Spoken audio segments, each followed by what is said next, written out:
Welcome to a very, very late edition of MLS Matchweek review.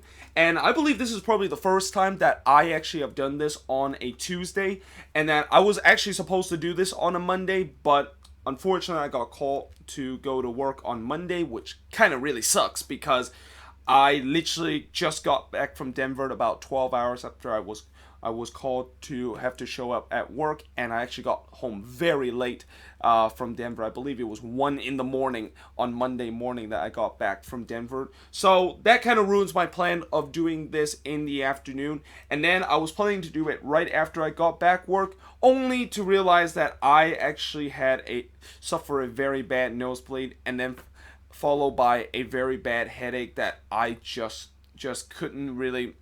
Like, I tried to power through it yesterday, and I kind of did something similar to that, but I just kind of, like, after many attempts of actually trying to do it, I couldn't quite really do the video, and that I just knew that I'm going to have to kind of just go to bed and do this video tomorrow. So, fast forward to now today.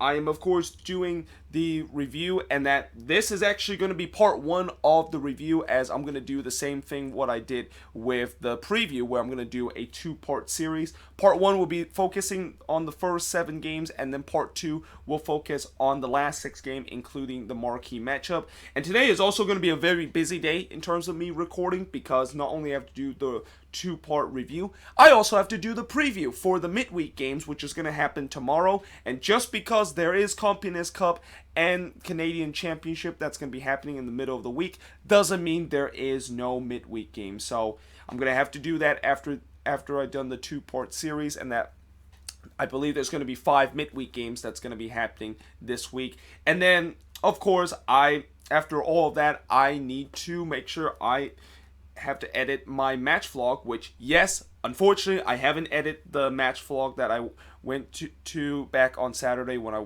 watched the Quakes versus the Rapids. Was supposed to do it on Saturday, but after the game, I really felt very tired, and also I found out that the hotel Wi-Fi wasn't actually free.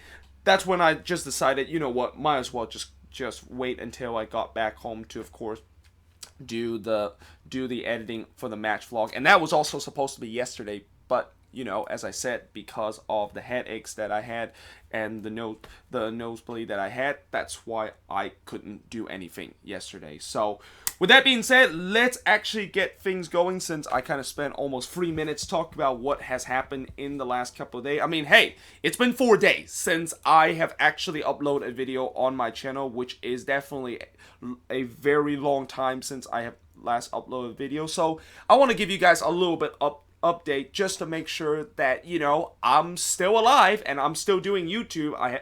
It's just that since I'm on vacation, and sometimes this always happens when I'm on vacation, I does have a time where I don't usually do a video on my YouTube channel. But with that being said, let's actually talk about the first game of this week, which actually happened all the way back on Thursday, because the reason why there's 13 games this week instead of the usual 12 games for the full slate MLS Matchweek action is because one of the games actually took place on Thursday, which was between NYCFC versus Houston. But I didn't want to make like a separate video dedicated to just one game. That's why I included in the Matchweek review, and hence that's why there's going to be 13 games, and that you're going to hear both of these teams playing again in part 2 of my video. Well, not playing together, but both teams are going to be in action again in my part 2 of my video when they face separate opponents. But in this game between NYCFC versus Houston, it was NYCFC with a 3-2 win over Houston. And, I was expecting NYCFC to win this game, but I definitely did not expect the way that they actually won this game. And in many ways, they got very lucky in this game in terms of getting all 3 points. Now, in the 60-minute, I almost said Maturita, but it was actually Matrita that scores from Aber and Medina to give NYCFC a 1-0 lead over Houston. And at that point, I thought, okay, yep, this is when NYCFC is really going to kind of roll over the Dynamo, and the Dynamo are just going to capitulate. But that exactly is not what happened, because 10 minutes later, Kubica scores a rare goal from McNamara and Thomas Martinez to give the equalizer for the Dynamo. And the reason why I said this is a rare goal from Kubica is that I believe this is his first goal in this season in MLS, and probably only the second or third goal that he have scored in a Dynamo shirt. I mean, he basically does not score a lot of goals, and also doesn't usually play with this Dynamo team since he spent more time on the IR than actually on the field. So at that point it was tied up at 1 apiece, but even with the equalizer, I thought NYCFC will somehow show a way to come back and eventually retake the lead. And their chances of retaking the lead dramatically increased because in the 29th minute, Romel Kyoto thought it was a great idea to basically elbow Motorita when both of those players was trying to get the ball near the touchline. I mean, that was just a very, very stupid kind of sending off, and I won't be surprised if this sending off is going to result not only a 1-game suspension, but a multiple game suspension because of the way that Kyoto elbow Motorita there. So the Dynamo, of course, were down to 10 men, and after that point, NYCFC basically took over the game, and that it was just a one-way traffic kind of game. The Dynamo barely was able to get the ball across their own half, but yet, despite all that dominance that NYCFC had, they couldn't put the ball into the back of the net, and they had a lot of chances to do that. And then in the second half and in the 77th minute, something shocking happened in this game. Minota scores from Vera to give Houston a 2-1 lead at that point. And not only I was shocked the fact that the Dynamo, who throughout this game pretty much been dominate ever since the sending off, I was shocked the fact that they actually got the next goal. And I'm pretty sure every NYCFC fan, including the 20,000 fans that watch the game at Yankee Stadium, is pretty shocked the fact that they are now find themselves 2-1 despite the fact that they dominate throughout the game. Now, the good news is they did get the equalizer 6 minutes later when Castellano scores from Keaton Parks to tie the game up at 2 apiece. But as the game was winding down, they were staring at a 2-2 draw where, you know, that would definitely be feeling like a loss for NYCFC, consider they dominate throughout the game, and that yet they still only got a point out of that despite all the dominance and the fact that they were up a man for majority of the game. But thankfully, Castellanos did score in the 93rd minute to give NYCFC a dramatic stoppage time winner to, of course, lead 3-2, and that, of course, was the final score of this game. As the shots in this game, 27 shots compared to 7 that the Dynamo has, 9 shots on goal compared to 2 that the Dynamo has, 13 shots off target compared to 5 that the Dynamo has, 5 shots that was blocked compared to none that the Dynamo has, and NYCFC, get this, had 76% possession compared to 24% possession that Houston has. It was a one-way traffic in this game, but yet, when you look at the scoreline and look at how this game went, it was actually closer than you think it would. And in many ways, if it wasn't for Castellano scoring that late winner, like I said, NYCFC, this would have been a very embarrassing draw, and that this would really felt like they dropped all 3 points, considering the fact that they dominate throughout this game, and that they should get 3 points with the dominance that they have, and also when they were up a man for majority of the game. But moving on into the next game is another high-scoring matchup. This game between Seattle and New England ended in a 3-3 thriller draw. And there's actually a lot of games this weekend that feature a lot of goals and a lot of thriller, including an 8-goal thriller that I will, of course, talk a little bit later about, a game that had that kind of thriller. But in this game between the Sounders and New England, it ended in a 6-goal thriller with both teams drawing at 3 apiece. Now, 2 minutes into this game, Harry Shipp scores from Jordan Morris and Delum to give Seattle a 1-0 lead. And after that, it looked like Seattle potentially could run away with this game, and that they were by far the better team in the early stage of the game. But then in the 27th minute, Mencien scores from Carlos Hill, and originally this goal wasn't actually it was actually disallowed because apparently it looked like the referee saw that there was a foul in the box, but they go to VAR and they found out that there wasn't really any contact or a foul in the box, so they reversed their decision, and that New England, of course, got the equalizer. And I think that equalizer kind of really not only woke up New England, but also gave them some momentum because 8 minutes later, Gustavo Bo, who continues to prove why he's worth the 10 million price tag that New England bought him, scores from Castillo to give New England a 2-1 lead up to that point. And it looked like they made it 3-1 before halftime when Castillo actually scored a goal after just a big scramble in the box, and that the Sounders couldn't able to clear their lines, and then there was just a scramble and a battle for the ball, which eventually Castillo basically puts it into the back of the net.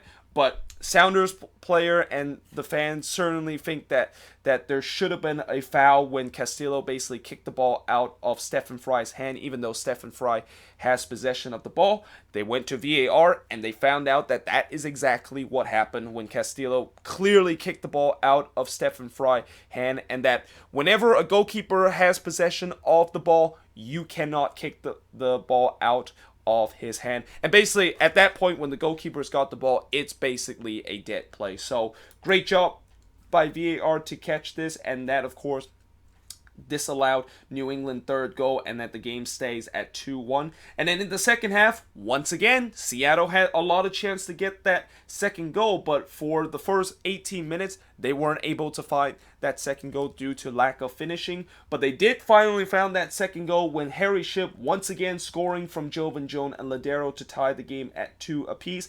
Then the Sounders really turned the game on its heads when Ladero scores from Morris and Rodon. Literally just 1 minute they got the equalizer, and all of a sudden it was a 3-2 game. And that, once again, after when they took the 3-2 lead, Seattle had chances of potentially scoring the fourth goal to really kill the game, but they let New England hang around in this game, and New England basically took advantage of them trying to keep this a 1-goal game when they were awarded a penalty in the 84th minute. Now, I understand a lot of Sounders fans are not happy with this penalty, and I think this is probably one of the most controversial call we had this weekend, where, you know, when the ball was struck from one of the New England player, it actually hit Delum, but the thing is, when that ball hit Delum's hand, it looked like his hand was in a natural position. Originally, when I look at it, it looked like it wasn't in a natural position, and that was a stone cold penalty. But when they go to VAR, it looked like Delum's hand actually was tucked in near his body, and when that happened, that means that the player, his hand is in a natural position, and that I felt like maybe that shouldn't have been a penalty, but apparently VAR feel like his hand was in an unnatural position and gave the penalty anyway, and Carlos Hill was able to bury it, like I said, to tie the game up at 3 apiece. And again, Sounders fan will be angry about this, and in some way I do think that they have rights to be angry with this, but I think the biggest downfall in this game, and the reason why the Sounders did not win this game, is the lack of finishing and also the defending throughout this game.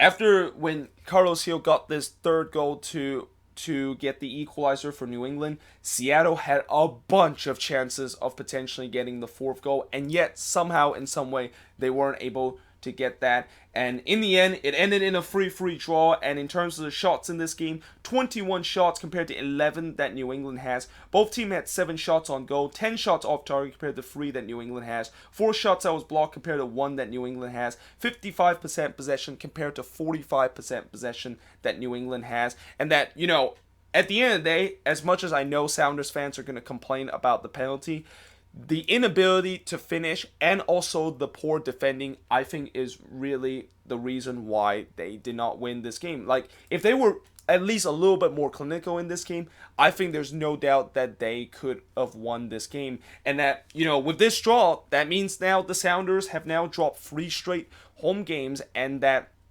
you know, they are kind of started to be in a little bit of a slump. Although a lot of that has to do with the fact that they still have a lot of injuries that they are dealing, especially in the defensive end, which kind of explain why they were just so poor in the defensive end, and that they really need guys like Brad Smith and Calvin Leardon back in the squad if they want to make that defense much more steady. But at the same time, with how tight the Western Conference is right now, you cannot afford to go into a slump. Like I've been saying before, of how since the Western Conference is so tight this season, if you go into one slump and one bad run in a particular part of the season, especially during now the time where it's almost the home stretch of the season, then you could easily find yourself falling below the red line and falling down the table. And right now, the Sounders are finding that out right now, and although they technically are I believe they're in third place or in second place right now, they're not that far from actually falling below the red line, and that they're only 3 points above that. So, for the Sounders, they got to be careful, even though a lot of people said that they, of course, are going to make the playoffs and maybe be a top 4 team. It doesn't take a lot for them to, of course, drop below the red line. And as for New England, this is a great response after they, of course, had that 11-game unbeaten run ended last week against LAFC. And although they didn't get a win in this game and they kind of blew a 2-1 lead, I think coming into this game, if you would tell Bruce Arena and his team that they can get a point out of Seattle on the road, I think he would definitely take it. So this is a good result for New England as they, of course, got a point out of this game. But moving on into the next match is Hell is Real. And the first edition of Hell is Real really lived up to the expectation, as we saw pretty much everything happen in this game. I mean, we saw crazy goals. We saw penalties. We saw a team blow a 2-0 lead. And we also saw drama in stoppage time, where there was a bunch of missed chances and some big saves that happened late in the game. And in many ways, Columbus should have won this game against FC Cincinnati. Now, in the first half, it was FC Cincinnati that actually got off to the better start in this derby. Maddox scores from Julola to not tie the game, but give FC Cincinnati a 1-0 lead. Then Ledesma doubled that lead from Lamar to give FC Cincinnati a 2-0 lead at that point. And, certainly FC Cincinnati fans was going absolutely crazy. There was a lot of FC Cincinnati fans at this game. Like, I think you can tell, like, not only the away stands was completely packed with FC Cincinnati fans, but even some of the area where the Crew fans sit, that was also occupied by FC Cincinnati fans. So it kind of felt like it was a majority FC Cincinnati crowd, and you can definitely feel it once they, of course, scored both of those goals. So yeah, FC Cincinnati were up 2-0 up to that point, but I just kind of had a feeling that, not only this feels too good to be true that FC Cincinnati could be 2-0 up in the game, but I've seen before where when they go up 2-0 in a game, they tend to blow it. And it was once again the case in this game, because in the 45th minute, Zardes, of course, scores on a penalty. And I wrote soft penalty because when you look on the replay of that, when Van der Voort basically brought down one of the Columbus player, I think it was either Santos or Zardes that he brought down, it looked like that was a little bit soft, and that it looked like I think either Zardes and Santos basically kind of took a little bit of a dive and kind of make it a little bit dramatic to show it to the referee that, Van der Voort did kind of clip him. And you definitely did see the contact when Van der Voort kind of clipped Zardes or Santos in that situation, but it definitely didn't look like there was a lot of contact. And I would say that is another one of those penalty that is debatable and looked like it should have not been a penalty, but it was given, and Zardes, of course, give Columbus one back and make this game on once again. And then in the second half, Santos ties the game up from Will Trapp to tied it at 2 apiece.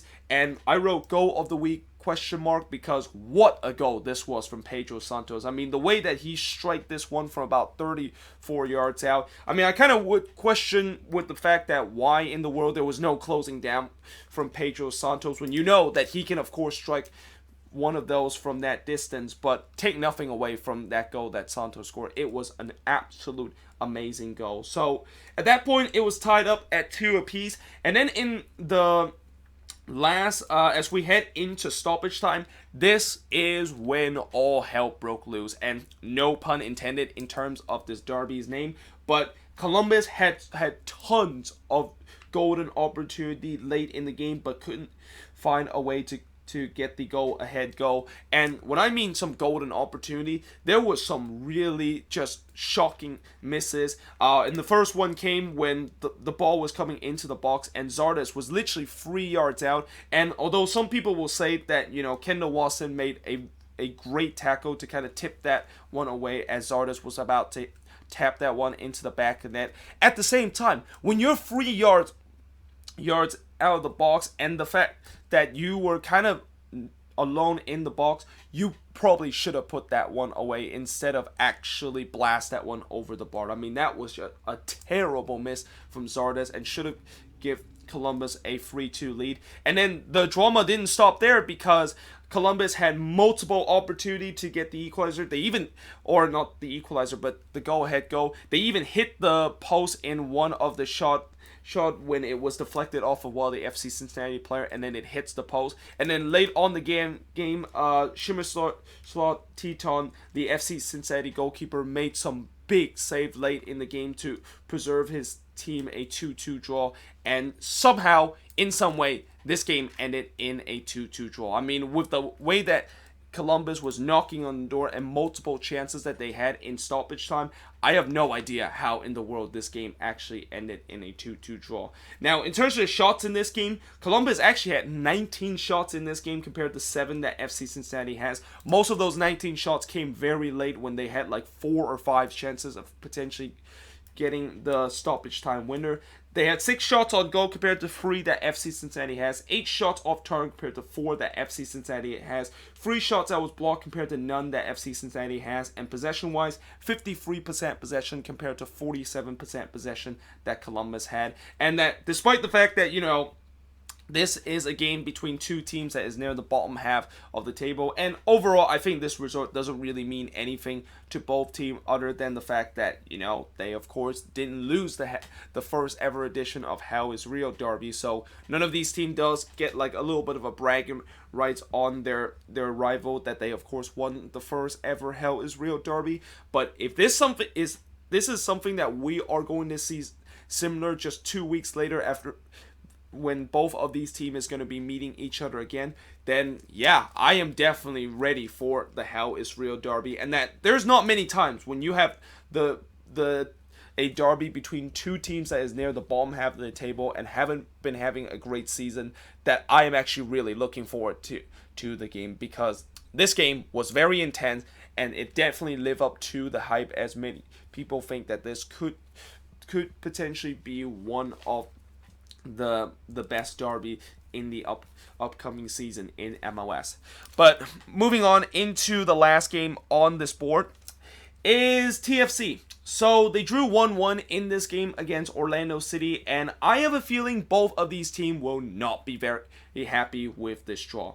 In the first half, there was no score in this game, and really both of these teams didn't really do much. I mean, there was a couple of half chances for TFC, but really it was kind of a bit of a snooze fest in the first half. Now, in the second half, this is when TFC started to ramp up their chances, and that they had a lot of big opportunity to potentially get the first goal, but they weren't being very clinical in those moments. And in the 69th minute, that's when TFC kind of caught in a bit of a sucker punch, because Michel actually scores from Mueller for Orlando City to give Orlando City a 1-0 lead, kind of against the run of plays with the way that TFC had a lot of chances in this game.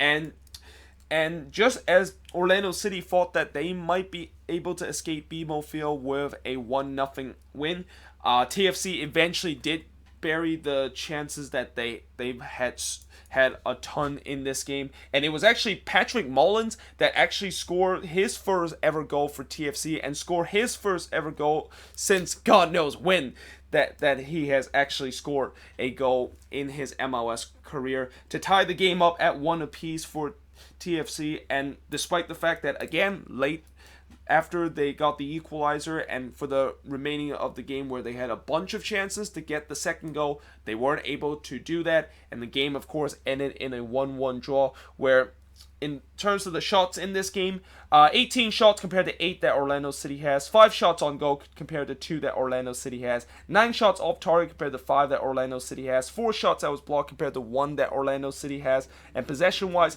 56% possession compared to 44% possession that Orlando City has. And there is no doubt that TFC was by far the better team, but once again, the inability to finish cost them 3 points in this game. And you're going to hear from this week, there were a lot of teams that had some golden opportunity in most of these games, but the inability to finish was the reason why it cost them either a victory or cost them to get at least a draw on the road.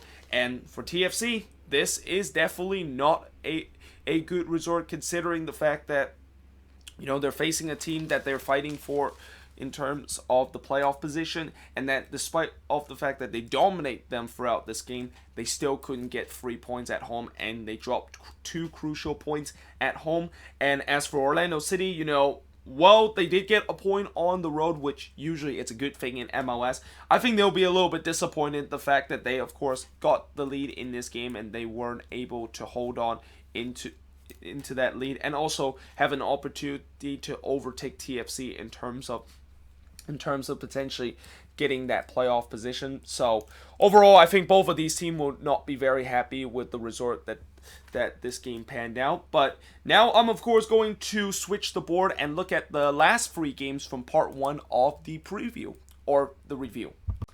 But yeah, next up, so if anyone before this game predicted that this game was going to end at 5-3 and that this is going to be an 8-goal thriller, I want you to leave in the comment section below with a clear picture of you basically say that this game was going to end in an 8-goal thriller. Other than that, if you would have said that you predicted that this game would have ended 5-3, I clearly do not believe you. Because I don't think anybody coming into this game between Dallas versus Minnesota would have thought that this was going to be a high-scoring game. And especially with the fact that you have Dallas, who is struggling in terms of scoring goals this season, and you have Minnesota, who isn't really playing their first string player on the attack because they just had the US Open Cup game and also a league game last week, and that this is the 3rd game in 7 days for them. There was no way that this was going to be a absolute high scoring and just kind of one of the craziest games you will see in this season.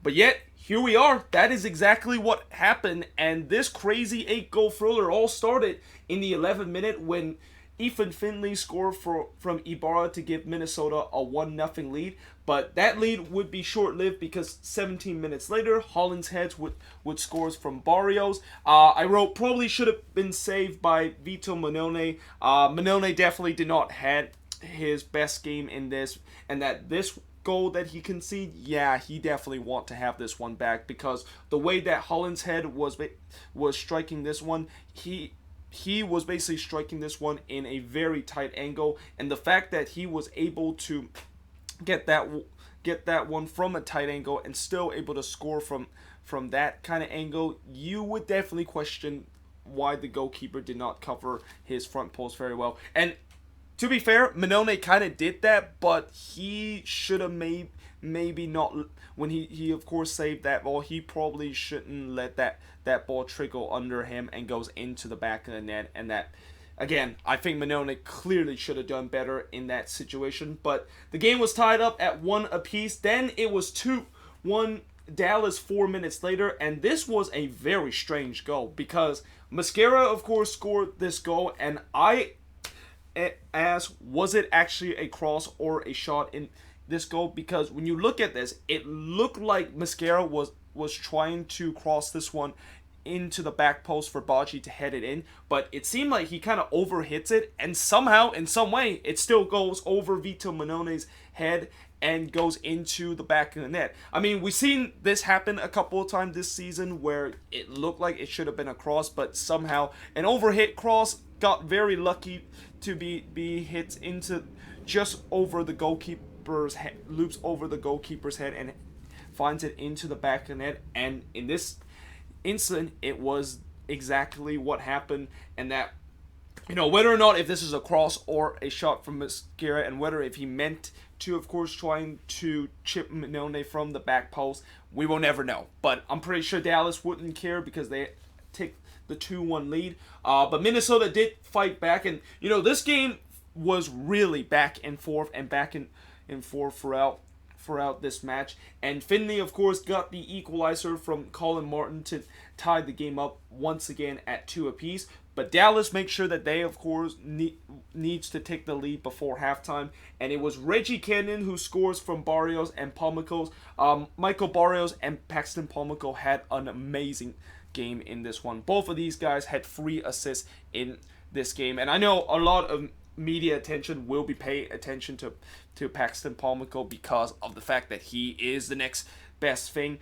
But I also have to give a lot of credit to Michael Barrios of how I think he got 3 assists in this game, and that I feel like with all the attention that's going to be going to Palmico, Barrios is probably going to kind of a little bit underappreciate in this game because of the fact that, you know, Palmico is going to get all the attention. But, you know, at that point, it was a 3-2 lead for Dallas heading into halftime, and it was already a very crazy kind of first half. Second half, it was almost the same thing, except in the second half, you know, the scoring kind of died down a little bit until we head into the last 20 minutes of the game when, once again, Minnesota ties the game up, and it would be Hassani Dotson that scores from Lawrence Olam, and what a goal this was from Hassani Dotson. And seriously, Hassani Dotson, it seemed like every time he scores a goal for the Loons, it has to be an absolute banger of a goal, and this was exactly the case where he hits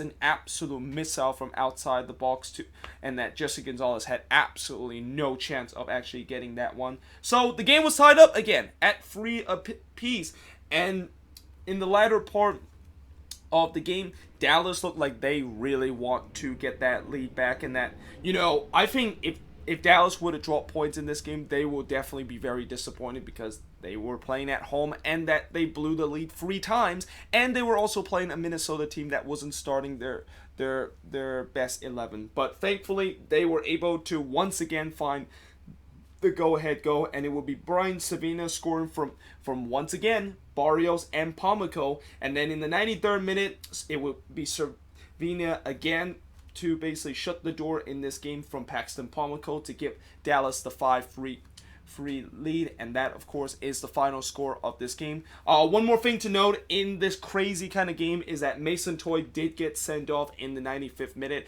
and as much as I have really started to become a fan of Mason Toy and kind of jump on his hype train of the fact that he is becoming one of the best young striker in this league and definitely one of the upcoming striker in this league, this was definitely unacceptable of what he just did. Like, he basically decided to spit in front of Reggie Cannon's face, and I don't know if it's on purpose or not, but anytime when you decide to spit at an opponent, it's not only disgusting, but it's absolutely unacceptable behavior, and his teammate make sure he notes that. Like, as soon as he basically decided to do that, Darwin Quintero immediately looked at him and he almost was telling Mason Toy, like, what the fuck, dude? Why did you have to do that? And, you know, when Darwin Quintero did it, I can clearly see the face of Mason Toy that he knew that he shouldn't have done something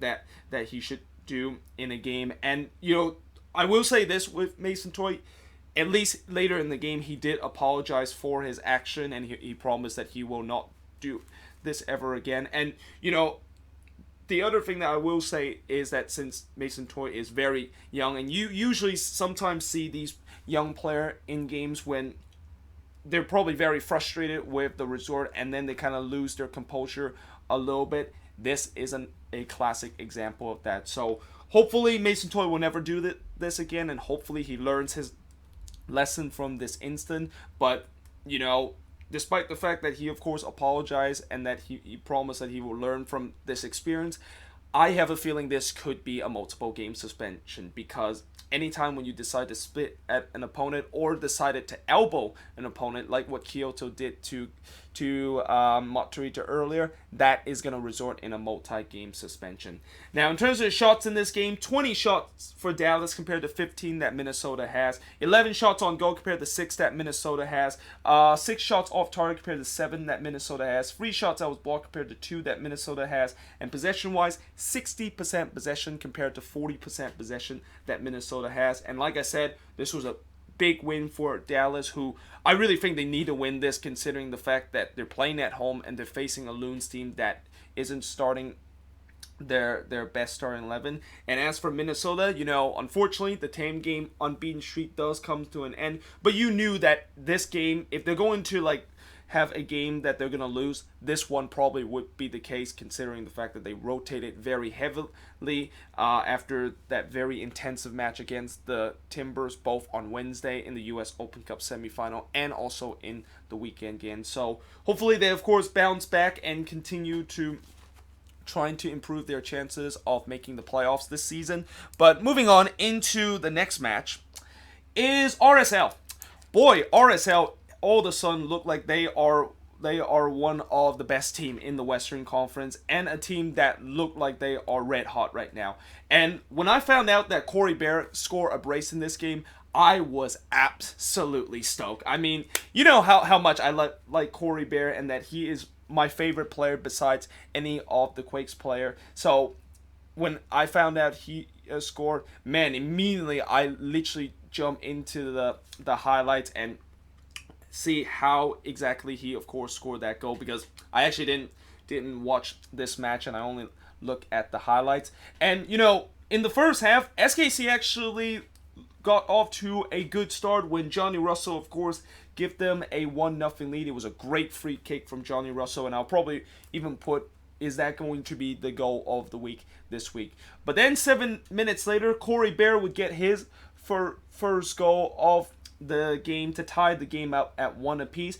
But SKC had a chance to retake the lead right before halftime after Toya brought down Gutierrez in that instant, and that SKC of course won a penalty, but Gutierrez unable to put away that penalty. And it seemed like this season SKC, they have missed a lot of penalties. I mean, this team, is usually a team that when they have a penalty and when they have a chance to score from 12 yards out, they should be able to put the ball into the back of net. But there's been a lot of times this season that they have missed a penalty this season, and this was an example of that, as Gutierrez basically just smashed the post and couldn't give SKC the lead again before halftime.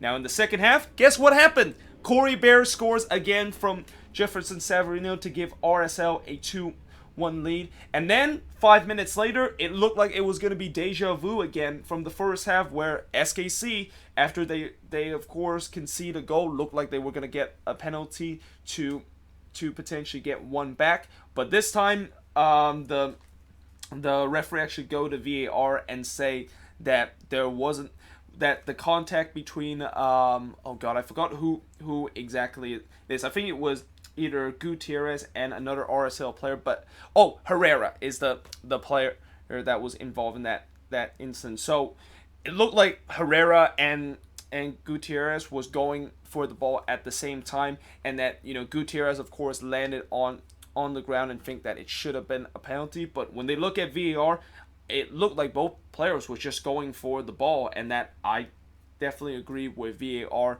and the decision that it wasn't a foul at all, because like I said, both players was going for the ball. It didn't look like Herrera did anything wrong, like swinging an elbow or decided to barge Gutierrez onto the ground as he trying to win the ball. It was just kind of a 50-50 kind of ball that both team was going for it. So good call by the referee at that point.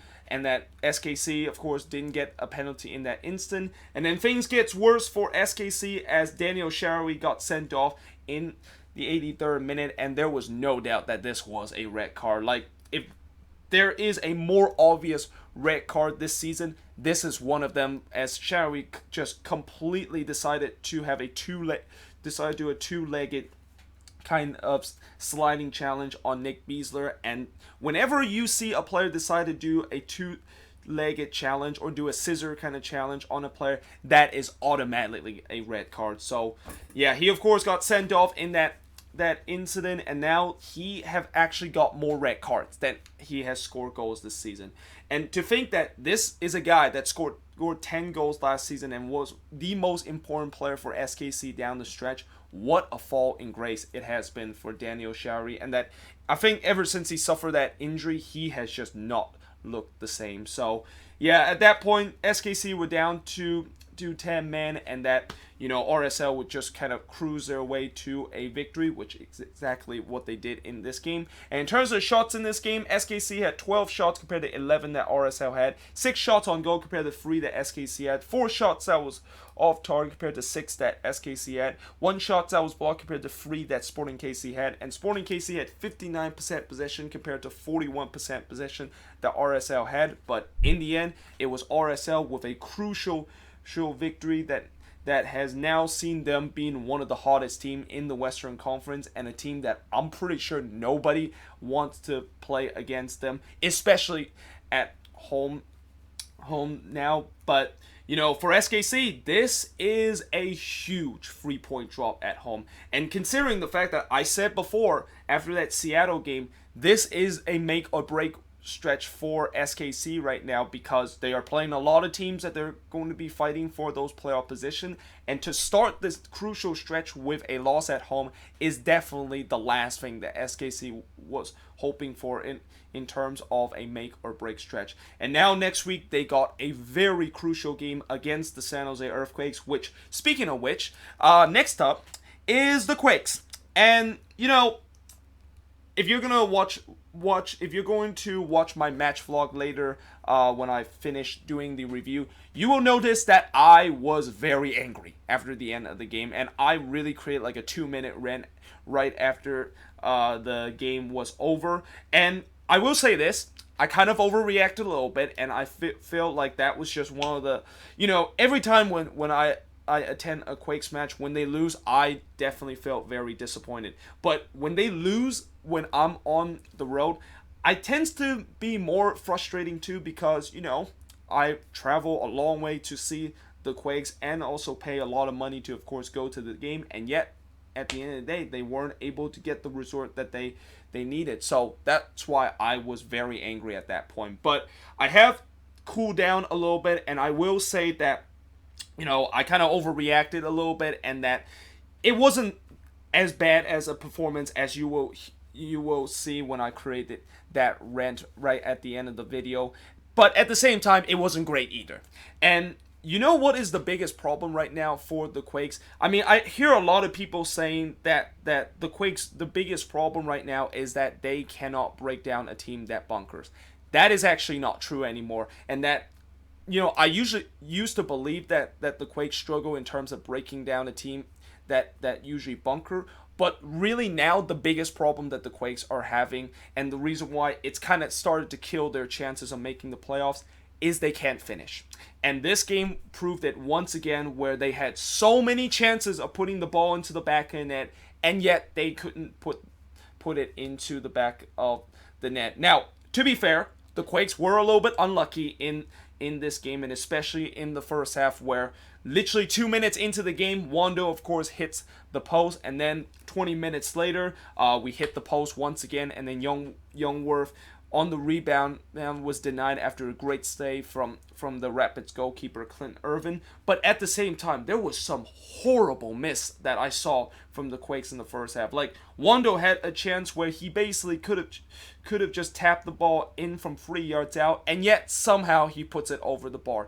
And for a player that is known as a poacher, and a guy that usually relies on that kind of service, whereas the ball plays right to the middle, and that he of course can just tap the ball into the back of the net, that is a goal that Wandos absolutely has to put away, and that should have been a 1-0 lead for the Quakes. And as the first half goes on, I was very frustrated with the fact that we missed so many chances, but I also had a feeling that, yeah, Colorado eventually is going to get one against the run of play, which that is exactly what they did. And in the 44th minute, Kellen Acosta scores from Diego Rubio, and I wrote Vega should have done better. Originally, I said that Kashia probably should have done better in terms of him closing down, but I think the main culprit in terms of this incident is that Vega basically caught wrong-footed, and it isn't like he is being shielded by one of our defender that he couldn't see the ball, or the fact that the ball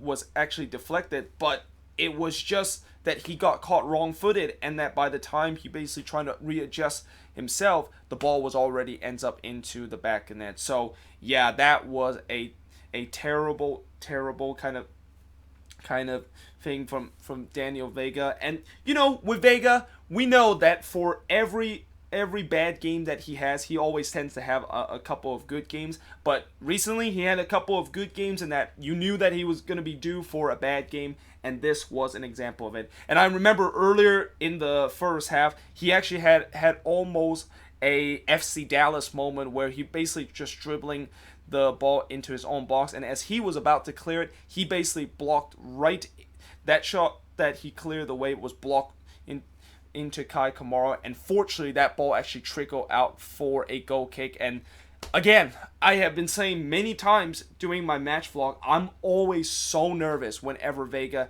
decided to dribble in his box and decided to take a little bit extra touches instead of just booting it away, because of the fact that we've seen so many times this season that he has made those mistakes that has cost us the game. So, at that point, it was a 1-0 lead for the Rapids, and it was a very frustrating first half because I thought we were by far the better team. Now, in the second half, that was not the case. In fact, the second half, it felt like, in the beginning of the second half, I thought the Quakes would continue to do what they left off in the first half, which is continue to create chances so that they can put the ball into the back of the net. But instead, that was not what happened. And really, the Rapids kind of grew into the game, and I guess what the Quakes try to do is that they try to let the Rapids play a little bit and maybe hit them on the counterattack, which is not a bad strategy to do because we've seen so far this season sometimes Almeida decided to do that. But the problem is we couldn't hit the Rapids on the counterattack, and it just feels like as the game goes on, the team look very tired, and that this really reminds me of last season. But Vaco did scores from Danny Houston in the 62nd minute to tie the game up, and that was really the first big chance we had in the second half. But even that, I was still very concerned of the fact that, the Rapids eventually going to get the second goal. And keep in mind, when Vaco scored this equalizer, just 40 seconds ago, the Rapids could have took a 2-0 lead when they actually had a shot that bounced off the post. But, fortunately, we were able to go on transition, and that was really the only time that we actually looked dangerous in terms of trying to play on the counterattack and trying to catch the Rapids defense off guard.